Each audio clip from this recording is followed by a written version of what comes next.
بسم اللہ الرحمن الرحیم۔ الحمدللہ وقفا والصلاة والسلام علی من لا نبی بعد اما بعد۔ میں حکیم محمد حنیف خان اور آپ دیکھ رہے ہیں ہمارا یوٹیوب چینل حکیم محمد حنیف خان۔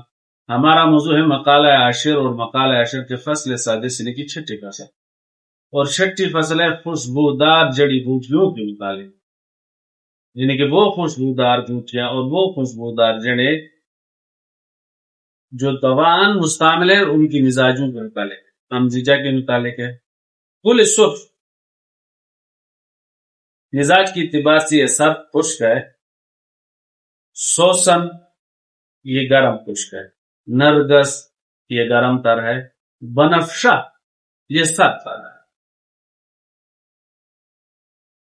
سیوتی اور شاہ سفرم یعنی کہ تلسی، یہ دونوں مائل، یہ معتدل ہے، مائل بطرف گرمی ہے، گرمی کی طرف مائل ہے۔ مرزنجوش اور نما یہ دونوں گرم خشک۔ خزامہ گرم خشک ہے۔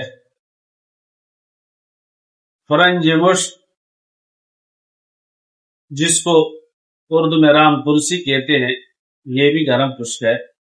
گل خیرو اور گلنار یہ دونوں معتدل ہے۔ لفہ یہ سرد ہے اور مخدر ہے یعنی کہ سن کرنے والی ہے۔ چمبیلی زرد یہ گرم خشک ہے، اور چمبیلی سفید یہ معتدل ہے۔ کافور سرد خشک ہے، بابونا گرم خشک۔ آج کی فصل یا آج کا موضوع یہیں پہ اختتام پذیر ہوا۔ آئندہ ہمارا موضوع ہوگا روغنیات کی مزاجوں کے متعلق۔ تب تک کے لیے آپ سے سابقہ کی طرح درخواست ہے کہ ہمارے چینل کو لائک شیئر اور سبسکرائب کریں، اور ہمیں اپنی مفید مشوروں سے کمنٹ میں بھی آگاہ فرمائیے۔